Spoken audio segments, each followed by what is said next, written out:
45 साल से ज्यादा उम्र वाले करोड़ों लोग ऐसे हैं जिन्हें वैक्सीन का दूसरा डोज अब तक नहीं मिला है। ऐसे में कई लोगों के मन में वैक्सीनेशन को लेकर कई तरह के सवाल हैं कि अगर वैक्सीन का दूसरा डोज नहीं मिला तो क्या होगा। कोवैक्सीन या कोविशील्ड के सेकेंड डोज के लिए किसको इंतजार करना है और कितना इंतजार करना पड़ सकता है।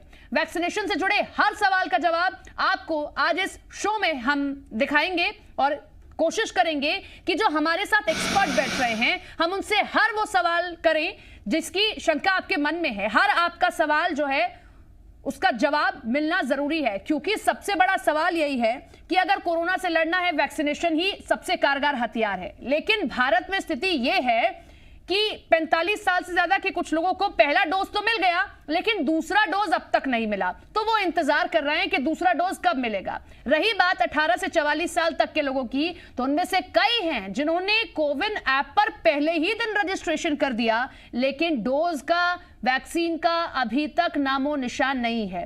इसी बीच कोविशील्ड और कोवैक्सीन, ये दोनों वैक्सीन भारत में उपलब्ध हैं, लेकिन इनमें से कोवैक्सीन भारत बायोटेक ने बनाई, स्वदेशी वैक्सीन, उसकी जो खपत है वो ज्यादा है लेकिन अब वो भारत से ही गायब है, यानी कि अभी भी बहुत जगहों पर कोवैक्सीन नहीं है, बहुत ही लिमिटेड स्टॉक है। इसी तरीके से कोविशील्ड, कई जगहों पर हालात ये हैं कि पहली डोज मिल चुकी है लेकिन दूसरी डोज कब मिलेगी किसी को नहीं पता। तो ये तमाम वो सवाल हैं जो हर एक भारतीय के मन में है, हर एक शख्स के मन में है। आज इन्हीं सवालों के जवाब खोजेंगे, हम अपने एक्सपर्ट से उन सवालों के जवाब लेंगे, क्योंकि वैक्सीनेशन इस वक्त सबसे बड़ा मुद्दा भारत में कोरोना से लड़ने के लिए। हमारे साथ में सभी डॉक्टर्स जुड़ रहे हैं, उनका तारुफ आपसे कराती हूं। डॉक्टर बालाकृष्णन, चेस्ट फिजिशियन, हमारे साथ जुड़ रहे हैं। सर स्वागत है आपका जी मध्य प्रदेश छत्तीसगढ़ पर। Doctor Animesh Chaudhary, MD medicine, ये भी हमारे साथ जुड़ रहे हैं। सर आपका भी स्वागत है जी मध्य प्रदेश छत्तीसगढ़ पर। सबसे पहले डॉक्टर बाला, मैं आपके पास आना चाहूंगी।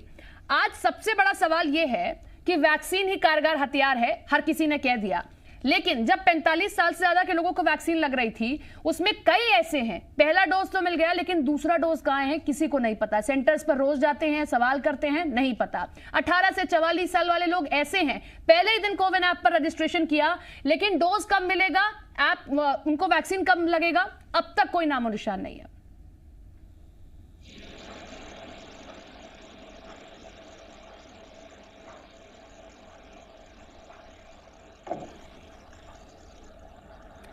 डॉक्टर बाला, आपको आवाज मिल रही है मेरी?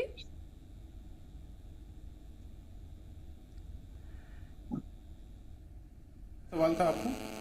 डॉक्टर बाला, मेरा सवाल यह है कि वैक्सीन ही कारगर हथियार है, हम सबको पता है, लेकिन भारत में स्थिति आप देख रहे हैं कि कई लोग ऐसे हैं 45 साल से ज्यादा वाले जिनको पहला डोज मिल गया लेकिन दूसरे डोज का इंतजार कर रहे हैं। 21 दिन से ज्यादा का समय बीत चुका है, अब तक उन्हें दूसरा डोज नहीं मिला। 18 से 44 साल वाले लोग कई ऐसे हैं, रजिस्ट्रेशन तो कर दिया लेकिन वैक्सीन कब लगेगी खुद उन्हें भी नहीं पता, रजिस्ट्रेशन करने के बाद भी अभी तक हाथ खाली है।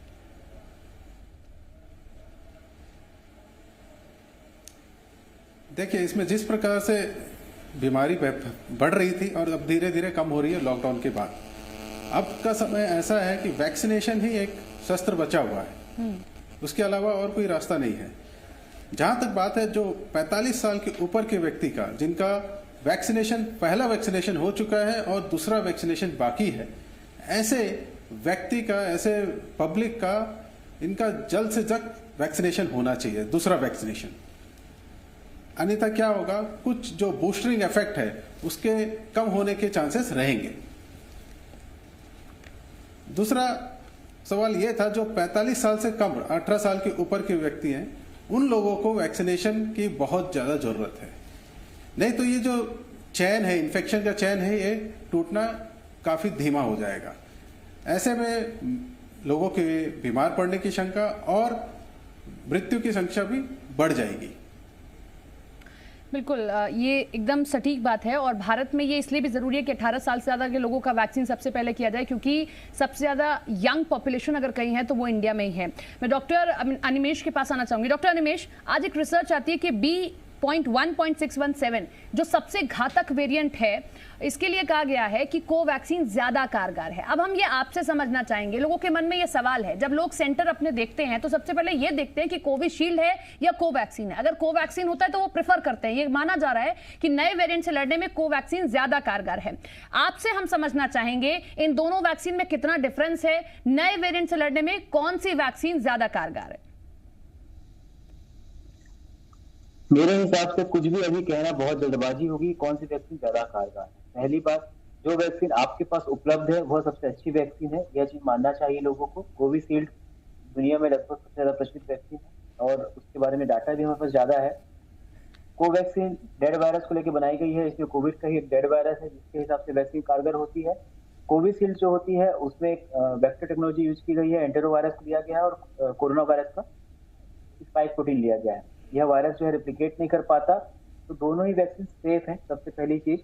दूसरी चीज, जो वेरिएंट्स होते हैं, आप आज एक वैक्सीन लगवा रहे हैं तो यह वेरिएंट सिर्फ आपको N44K या जिस वेरिएंट्स की बस वो आपको हमेशा अफेक्ट करेंगे ऐसा नहीं है। वेरिएंट्स समय साथ चेंज होते जाएंगे, पर सभी वेरिएंट्स में जो बेसिक प्रोटीन होता है वो स्पाइक प्रोटीन ही होता है और कहीं ना कहीं हर वैक्सीन स्पाइक प्रोटीन के हिसाब से ही बनी हुई। तो यह वैक्सीन इस पर्टिकुलर स्ट्रेन के लिए ज्यादा इफेक्टिव है, यह कहना एक्चुअली में जल्दबाजी होगी, क्योंकि लगातार स्ट्रेन चेंज होते जाएंगे। आज से 3 महीना पहले कोई अलग स्ट्रेन था, अभी बहुत अलग स्ट्रेन है और इस हिसाब से कोविड वायरस म्यूटेंट होता है, म्यूटेशन करते जाता है। जैसे बहुत ज्यादा उम्मीद है कि समय के साथ यह स्ट्रेन अपने आप ही खत्म हो जाए। मैं फिर से कहना चाहूंगा, कौन सी वैक्सीन ज्यादा प्रभावी है, इसकी तुलना में जो वैक्सीन उपलब्ध है उसको लगाइए। आदर्श स्थिति पे मत रहिए। जब महामारी होती है तो उस समय आदर्श स्थिति नहीं देखी जाती, उस समय यह देखा जाता है कि किस चीज से आपको अधिक से अधिक बचाव हो रहा है। तो सीधी सी बात है, पहला चीज, जो वैक्सीन उपलब्ध है उसको लगाइए। हर वैक्सीन, इवन कोविशील्ड भी इस पर्टिकुलर वायरस के लिए 50% ज्यादा प्रभावी है। जब यह बोला जाता है कि यह कम प्रभावी है, तब भी वह प्रभावी होता है। कोविशील्ड कितना प्रभावी है और कोवैक्सीन कितना प्रभावी है, एग्जैक्ट डाटा अभी भी नहीं आया है और 2 या 3 महीने में कोई भी डाटा का आना बहुत जल्दबाजी होगी। पर यह हमें पता है कि दोनों वैक्सीन कुछ न कुछ हद तक प्रभावी है। नए वेरिएंट के बारे में माना गया था कि यह इम्यून एस्केपर है, मतलब ये हमारी इम्यूनिटी को स्केप करता है, पर फिर भी यह देखा गया है कि दोनों वैक्सीन से इस पर्टिकुलर वेरिएंट में भी प्रभाव आ रहा है, जो कि एक अच्छी बात है। तो मैं आप सभी से विनती करता हूं कि कृपया इस दौर पे मत जाइए कि कौन सी वैक्सीन अधिक प्रभावी है। वैक्सीन की किल्लत है, जो वैक्सीन मिल रही है उस वैक्सीन को लगवाइए। डॉक्टर अनिमेष, इसका जिक्र आप भी कर रहे हैं कि वैक्सीन की किल्लत है और हम भी देख रहे हैं, रोजाना ऐसी खबरें सामने आती हैं। कई राज्य ऐसे होते हैं कि पहले ऐलान कर देते हैं, लेकिन जब उनके पास में उपलब्ध नहीं होती वैक्सीन तो उनको वो वैक्सीनेशन अभियान वहीं रोकना पड़ता है। एक चीज आपसे समझना चाहेंगे, बहुत सारे ऐसे लोग हैं पहले चरण में जिनको पहला डोज तो मिल गया लेकिन दूसरा डोज नहीं मिल पा रहा है। कोवैक्सीन का जिक्र आपने किया, आज स्थिति भारत में यह है कि कोवैक्सीन बहुत कम अवेलेबल है, नहीं है कई सेंटर्स पर, बहुत इंतजार करना पड़ रहा है। लेकिन कई लोग ऐसे हैं कोवैक्सीन का पहला डोज मिल गया, अब अगर दूसरा डोज नहीं मिल पा रहा तो लोगों के मन में संशय है कि कहीं और किसी तरीके की दिक्कत ना हो, हमें अगर दूसरा डोज लेट से मिला तो क्या होगा। तो ये तमाम तरीके के सवाल हैं, इन पर जरा आप नजर डालें। मैं फिर से अपनी पहली बात पे आना चाहूंगा कि हम हर व्यक्ति और हर जो नागरिक है वो आदर्श चाहता है, और जब महामारी होती है तो आदर्श स्थिति की बजाय जो ज्यादा संभव स्थिति है जिसको हम कर सकते हैं, कम से कम रिसोर्स पे अधिक से अधिक फायदा लेने वाली बातें होती हैं, वो हमको करना चाहिए। तो यदि आपको एक वैक्सीन भी लगता है, पहला टीका भी लगता है, तो चाहे वो कोवैक्सीन हो, कोविशील्ड हो, स्पुतनिक हो, फाइजर की वैक्सीन हो, कोई भी वैक्सीन हो, यह पाया गया है अभी तक की रिसर्च में कि पहला टीका भी कम से कम 70 से 80% प्रभावी रहता है और आपके शरीर में एक इम्यूनिटी डेवलप कर चुका रहता है, तो आप सेफ तो है। दूसरा टीका जो है वह अगर आपको कुछ हफ्तों बाद भी लगता है, हालांकि साइंटिफिक चीजें कंफर्म नहीं है, पर यह देखा गया है और पुराने टीकों में भी हम ये बात जानते हैं कि दूसरा टीका अगर कुछ समय बाद भी लगता है तो कोई दिक्कत नहीं होगी। अगेन, क्योंकि हमें पता है कि एक पर्टिकुलर वैक्सीन की अगर किल्लत है और हम यह बात बोलेंगे कि यह वैक्सीन अच्छी है, यह वैक्सीन बुरी है, तो उस वैक्सीन की जिसकी पहले से किल्लत है उसकी किल्लत और बढ़ेगी। तो इसकी वजह जिन लोगों को पहले कोवैक्सीन लग चुकी है उन लोगों को कोवैक्सीन लगाया जाए और बाकी लोग कोविशील्ड या जो भी उपलब्ध वैक्सीन है उसको लगवा लें। तो थोड़ा सा स्ट्रेटजी चेंज करके हम इस दिशा पे आगे बढ़ सकते हैं।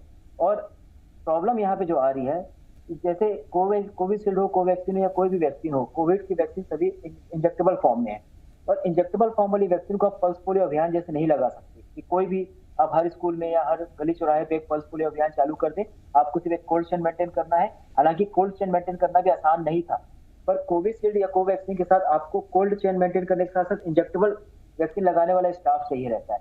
तो इसलिए बस इस टीकाकरण के अभियान में थोड़ी सी दिक्कत आ रही है, क्योंकि इंजेक्टेबल वैक्सीन हर कोई नहीं लगा सकता, उसके लिए आपको ट्रेंड नर्सिंग स्टाफ चाहिए रहता है।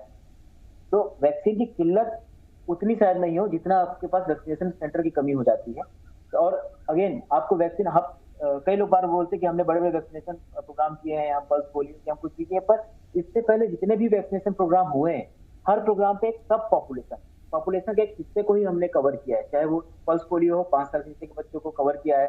इससे पहले यूनिवर्सल जो प्रोग्राम था वैक्सीन का, उसमें हम नवजात शिशुओं को ही कवर करते थे। तो पहली बार ऐसा आया है कि आपको पूरे देश के लोगों को एक साथ कवर करना है। तो उस लेवल का वैक्सीनेशन प्रोग्राम चलाना जिसमें वैक्सीन खराब भी ना हो और लोगों को नुकसान भी ना हो, एक बृहद जिम्मेदारी है। तो उस जिम्मेदारी को हम धीरे धीरे ही कर पाएंगे, उसको धीरे धीरे ही करने दीजिए। मतलब डॉक्टर अनिमेष आप कह रहे हैं कि पहला डोज भी अगर ले लिया है तो भी आप सुरक्षित हैं, यानी कि वैक्सीन जरूर लें, आप चॉइस ना लें कि कोविशील्ड है या कोवैक्सीन है। कोई भी सेंटर आपको मिल रहा है, कोई भी वैक्सीन आपको मिल रही है, जरूर लें। चलिए आपके पास में लौटेंगे, डॉक्टर बाला के पास चलते हैं। डॉक्टर बाला, आज जब वैक्सीन लगवाकर लोग आ जाते हैं तो उनके मन में ये सवाल होता है, क्योंकि बहुत सारे केसेस ऐसे आए कि दोनों डोज लेने के बाद भी व्यक्ति संक्रमित हुआ है, कई तरीके के साइड इफेक्ट्स हुए हैं, और 1-2 केसेस, हालांकि हम बहुत ज्यादा नहीं कहेंगे, लेकिन इक्का दुक्का केसेस ऐसे भी आए कि वहां लोगों की जान गई है। अब क्योंकि बार बार इसका जिक्र होता है कि भारत में एक बहुत बड़ी आबादी गांव में रहती है, आज स्थिति यह है कि जब स्वास्थ्य विभाग की टीम गांव पहुंचती है वैक्सीन लगवाने के लिए तो उन पर पथराव हो जाता है, उनको रोका जाता है, उन पर इस तरीके से हमला कर दिया जाता है, लोग मना करते हैं हम नहीं लगवाएंगे, क्योंकि लोगों का कहना है कि भैया वैक्सीन लगवाने के बाद भी जान जा रही है, वैक्सीन लगवाने के बाद दिक्कत होती है, क्लॉटिंग की प्रॉब्लम है। हम चाहेंगे कि आप इस पर नजर डालें कि इस तरीके की दिक्कतें कुछ ही लोगों में होती हैं या फिर क्या सावधानियां बरतनी चाहिए वैक्सीन लगवाने के बाद आपको। देखिए, इसमें यह है कि अगर वैक्सीन आपको लगा है तो उसमें बहुत सारे मरीजों ने ये कहा है सर हमको थोड़ा फीवर आया था तो हमको कोविड तो नहीं हो गया।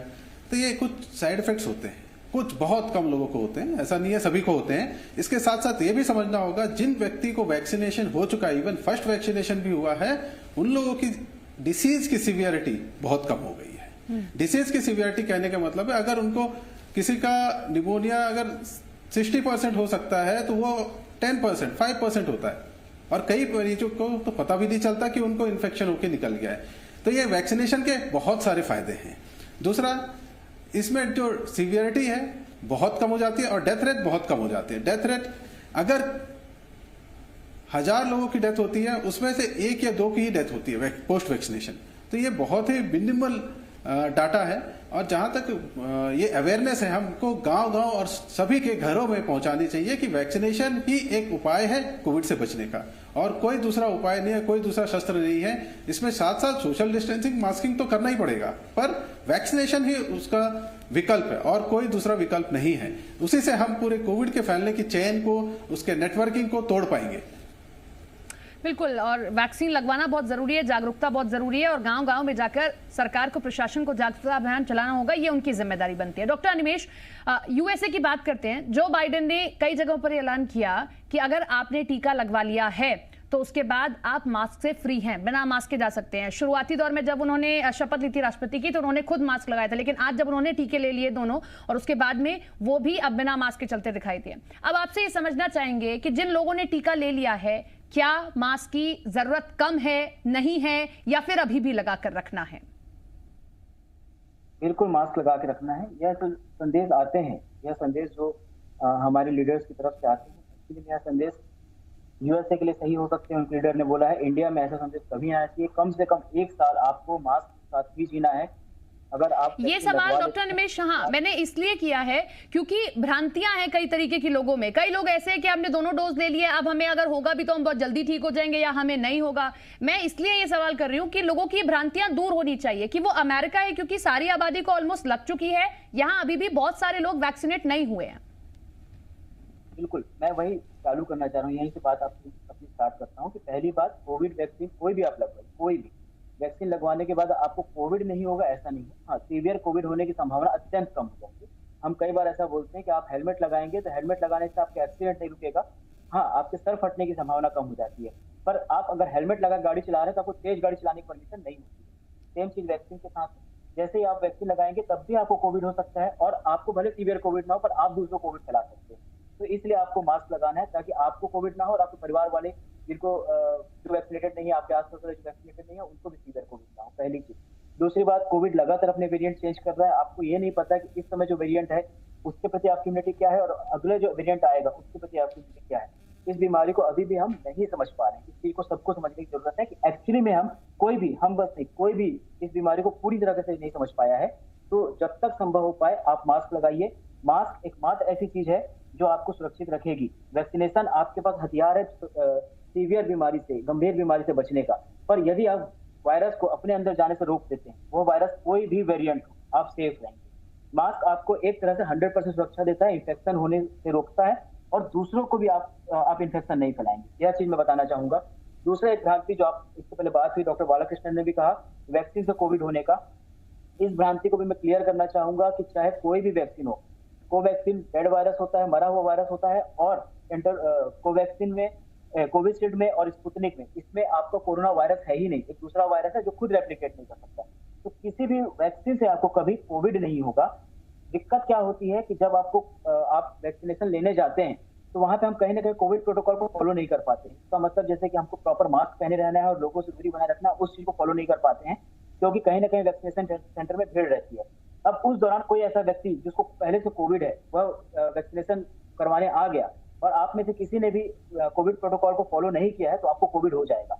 तो उसके बाद क्या होता है कि आप जब कोविड वैक्सीन लेके आते हैं और 4 या 5 दिन बाद आपको कोरोना के लक्षण होते हैं तो लोगों के मन में भ्रांति आती है कहीं हमको वैक्सीन से तो कोविड नहीं हुआ है, पर आपको वैक्सीन से कोविड नहीं हुआ। आपने जो लापरवाही बरती और वहां दूसरा व्यक्ति जिसको उसमें वैक्सीनेशन करवाने नहीं आना था, उसको बुखार आ रहा था या उसको सर्दी खांसी थी या उसको कोविड के लक्षण थे पिछले 10 या 15 दिनों से, पर वह वैक्सीन लगवाने आ गया। तो एक उस व्यक्ति की लापरवाही जिसको कोविड था और एक आपकी लापरवाही जो आपने मास्क हटाया, तो आप वहां से कोविड लेके आ गए। तो अगेन अगर आप वैक्सीन लगवाते हैं तो आपको दूसरा डोज लगवाने के भी कम से कम 2 से 3 महीने बाद एक प्रॉपर इम्यूनिटी डेवलप होगी। वैक्सीन लगवाते ही इम्यूनिटी डेवलप नहीं होगी। तो यह फॉल्स सेंस ऑफ सिक्योरिटी, यह जो एक झूठा अनुभव होता है कि अब हम सिक्योर हो गए, यह आपको कोविड करा रहा है। आप कोविड वैक्सीनेशन सेंटर से कोविड लेके आ जा रहे हैं कहीं ना कहीं अनजाने में, वैक्सीन से कोविड नहीं हो रहा है। यह बात भी लोगों को समझाना है कि वैक्सीन सेव कर रहा है आपको, पर वैक्सीनेशन सेंटर में भी आपको उतनी सावधानी रखना है जितनी सावधानी लगातार डॉक्टर और सरकार आपको रखने के लिए बोल रही है। डॉक्टर अनिमेष, एक चीज और समझना चाहेंगे कि जब वैक्सीन लग गई है, बुखार आता है कई लोगों को और ये कहा जाता है कि वैक्सीन लगने के बाद थोड़े दिनों के लिए या 1-2 दिनों के लिए या कुछ वक्त के लिए आपका इम्यून सिस्टम थोड़ा स्लो हो जाता है क्योंकि वो तैयार करता है खुद को कि हाँ हमारे अंदर कुछ चीज इंजेक्ट हुई है, अब हमें किसी और बीमारी से लड़ना है, इसलिए वो खुद को तैयार करता है। ऐसे में क्या सावधानी बरते? जो लोग बाहर जा रहे हैं, कई लोग काम करने वाले लोग हैं, वो वैक्सीन लगवाकर सीधे ऑफिस चले जाते हैं, उसके बाद बुखार आता है, एकदम शरीर टूटने लग जाता है और बिल्कुल एनर्जी खत्म हो जाती है। ऐसे में क्या छुट्टी लेकर घर रहना चाहिए? छुट्टी लेकर आप घर रहिए या आप रेस्ट कीजिए? इस किस तरीके की आप सावधानियां बरतने के लिए कहेंगे? वैक्सीन लगने के बाद सामान्य बुखार आना बहुत कॉमन चीज है, किसी भी वैक्सीन के बाद यह होता है।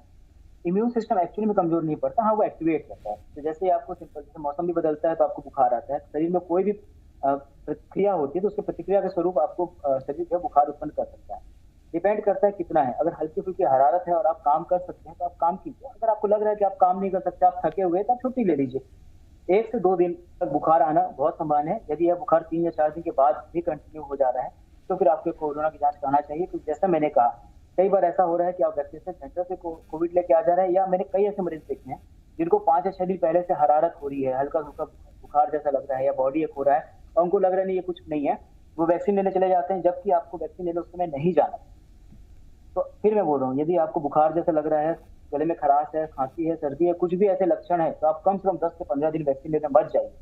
पर अगर आपको वैक्सीन लेने के 4 से 5 दिन बाद भी कंटिन्यू बुखार आ रहा है या खांसी हो रही है तो आप कोविड की जांच करें। अगर आपको वो लक्षण बहुत ज्यादा है, आपको बहुत ज्यादा वीकनेस है, बहुत ज्यादा बुखार आ रहा है या बहुत ज्यादा बदन दर्द है, तो बिल्कुल छुट्टी लीजिए, रेस्ट कीजिए। बिल्कुल, चलिए लौटेंगे आपके पास में। डॉक्टर बाला, कई तरीके की हमने लोगों में भ्रांतियां देखी है, हम कोशिश यही कर रहे हैं कि इस शो के जरिए हम उन भ्रांतियों को दूर कर पाएं, लेकिन अभी भी बहुत सारी दिक्कतें देखने को मिलती है। अब हम एक चीज ये समझना चाहेंगे, क्योंकि पहली लहर में बहुत सारे लोग कोरोना संक्रमित हुए, अब ऐसे में कितने दिनों का गैप होना चाहिए? अगर कोई शख्स कोरोना संक्रमित हुआ, कितने दिनों बाद वो वैक्सीन लेने के लिए जाए?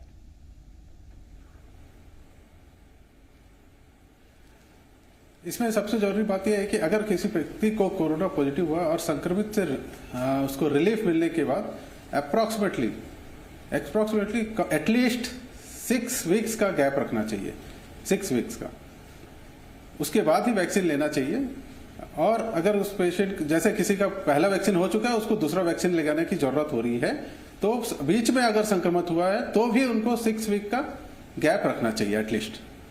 डॉक्टर बाला, किस तरीके की चुनौतियां आप देख रहे हैं सामने आ रही हैं, क्योंकि हम बार बार इसी का जिक्र करते हैं कि भारत में लोगों को समझाना बहुत मुश्किल हो जाता है। हम कई जगहों की ऐसी घटनाएं सामने आई हैं कई गांव से, जहां पर लोगों को जब वैक्सीनेट करने के लिए टीम पहुंची है, वैक्सीन नहीं लेते हैं, समझाना मुश्किल पड़ जाता है, पथराव होता है। तो किस तरीके की चुनौतियां सामने आती हैं और किस तरीके से आप जनता को मैसेज देंगे कि वैक्सीन लगवाइए, यही सबसे इंपॉर्टेंट है?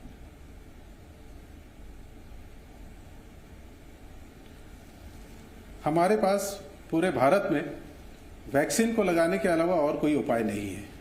अगर हमको कोविड से बचना है और उसकी गंभीरता से बचना है तो वैक्सीन ही एक शस्त्र है, उसके साथ मास्क और सोशल डिस्टेंसिंग, ये दोनों ही हमारे बिल्कुल शस्त्र हैं और कोई भी काम नहीं कर सकते कोविड से बचने के लिए। तो हमारा अपील है, हम सभी मीडिया के माध्यम से और सरकार के माध्यम से सबका अपील गांव-गांव तक पहुंचना चाहिए, ताकि हर एक व्यक्ति जो क्राइटेरिया में आते हैं उन सबका वैक्सीनेशन पूरी तरह से हो पाए। बिल्कुल। डॉक्टर अनिमेश, आपके पास मैं आना चाहूंगी। 17 वैक्सीन आई थी सामने जब कोरोना का अस्तित्व हम सब ने देखा, जब हम हर किसी देश ने अपनी अपनी वैक्सीन बनाने की कोशिश की और कईयों को सफलता भी हासिल हुई। अब भारत में कहा जा रहा है कि जुलाई से स्पुतनिक वैक्सीन भी लगानी शुरू कर दी जाएगी। स्पुतनिक वी का एक ही डोज लगाया जाएगा, वो भी जल्दी भारत में पहुंच जाएगी। कौन सी वैक्सीन कितनी कारगर, कब तक लोगों को लगाई जा सकती है? अगर कोविशील्ड को वैक्सीन नहीं लग पा रही है तो फाइजर या फिर स्पुतनिक कब तक लगानी शुरू हो सकती है? फाइजर का तो जहां तक मेरी जानकारी है कि अभी शायद इंडिया में परमिशन नहीं मिली है। स्पुतनिक की परमिशन मिल चुकी है, इमरजेंसी परमिशन कहती है, और इसके लॉट भी यहाँ पे इंडिया में आ गए। इसमें भी मैं कहना चाहूंगा स्पुतनिक लाइट या जो सिंगल डोज स्पुतनिक वैक्सीन है वह भी स्पुतनिक की जो 2 डोज वैक्सीन थी उसके फर्स्ट डोज ही है। तो जैसा कि मैंने शुरुआत में भी कहा, पहला डोज भी एक इम्यूनिटी डेवलप तो करता ही है सबके लिए, और सेकंड डोज कई बार इन्फेक्शन जैसे जैसे सोसाइटी में इन्फेक्शन चलते जा रहा है तो एक्चुअली कहीं ना कहीं सेकंड डोज इन्फेक्शन भी आपके लिए कहीं ना कहीं सेकंड डोज का काम करेगा। तो ऐसा माना जा रहा है कि जून या जुलाई से स्पुतनिक मार्केट में आना स्टार्ट हो जाएगी, और जैसे जैसे निजी क्षेत्रों में वैक्सीन आते जाएगी तो वह देश उसकी अवेलेबिलिटी ईजी होती जाएगी। सरकार का उद्देश्य पहले भी यह था कि पहले जो हाई रिस्क लोग हैं जैसे कि हेल्थ वर्कर, फ्रंटलाइन वर्कर्स और ओल्ड एज या कोमोबिडिटी वाले लोग, उनको पहले सेव किया जाए, और कहीं ना कहीं यह उद्देश्य सफल भी हुआ है। तो जैसे जैसे नई वैक्सीन आती जाएंगी, जैसे जैसे नए कारखाने बनते जाएंगे वैक्सीन के, मतलब जो नए नए कंपनियां और नए नए क्षेत्रों में वैक्सीन बनना चालू हो जाएंगी तो वैक्सीन की कमी तो पूरी हो जाएगी। हम ऑलरेडी डॉक्टर अनिमेश, एक छोटा सा सवाल है नोजल वैक्सीन को लेकर, क्योंकि नोजल वैक्सीन को लेकर भी कई रिसर्चर्स ने कहा है कि नोजल वैक्सीन ज्यादा कारगर है। इसको लेकर आप क्या जानकारी देना चाहेंगे दर्शकों को? अगेन मैं बोला कि किसी भी चीज के बारे में जल्दबाजी में कुछ भी कहना सही नहीं होता है।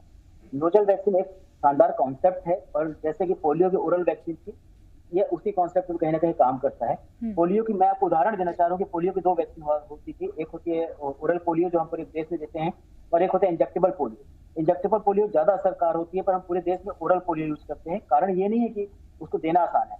जब हम ओरल पोलियो देते हैं तो हम पोलियो वायरस को रिप्लेस कर देते हैं। जो कमजोर वायरस हम किसी व्यक्ति के शरीर में देते हैं तो उसके मलमूत्र के जरिए वह वायरस हमारी सोसाइटी में सर्कुलेट हो जाता है, और हम वैक्सीनेट उसको वह जो वायरस जब किसी और के शरीर में जाता है उस मल के द्वारा या गंदगी के द्वारा, तो वह अपने आप वैक्सीनेटेड हो जाता है जी। तो नेजल वैक्सीन का भी यही कॉन्सेप्ट है कि आप जब नेजल वैक्सीन किसको देंगे तो वह शरीर में इम्यूनिटी तो क्रिएट करेगा, पर वह आदमी जब किसी को इन्फेक्ट करेगा तो उस नेजल वैक्सीन के वायरस से इन्फेक्ट करेगा, और ऑटोमेटिकली दूसरा व्यक्ति भी वैक्सीनेटेड हो जाएगा। तो यह एक बहुत अच्छा कॉन्सेप्ट है, पर किसी भी वैक्सीन लॉन्च करने से ये देखना पड़ता है कि उसकी एफिकेसी कितनी है। जब तक इसकी एफिकेसी साबित नहीं हो जाती तब तक नेजल वैक्सीन के बारे में कुछ भी कहना जल्दबाजी होगी। हालांकि जब नेजल वैक्सीन आ जाएगी, मैंने कहा कि अभी जो वैक्सीन है उनकी सबसे बड़ी दिक्कत ये कि वो इंजेक्टेबल है। तो जैसे इंजेक्टेबल वाला किस्सा हट जाएगा, हम बहुत आसानी से लोगों को वैक्सीनेट करें। चलिए, बहुत बहुत शुक्रिया डॉक्टर बाला आपका जुड़ने के लिए, तमाम जानकारी के लिए। डॉक्टर अनिमेश, आपका भी बहुत बहुत शुक्रिया जुड़ने के लिए, तमाम जानकारी देने के लिए। तो इस शो का उद्देश्य यही कि वैक्सीनेशन अभियान को रफ्तार मिले। लोगों में डर है वैक्सीन को लेकर, हमने कोशिश यही की इस शो के जरिए कि आपके हर एक सवाल का जवाब मिले, और अगर वैक्सीन लगाने का आपको मौका मिलता है, वैक्सीन लगवाने का आपको मौका मिल रहा है तो सेंटर पर जाइए, वैक्सीन लगवाइए, क्योंकि कोरोना से जंग में वैक्सीन सबसे कारगर हथियार। रुकेंगे एक ब्रेक के लिए, देखते रहिए जी मध्य प्रदेश।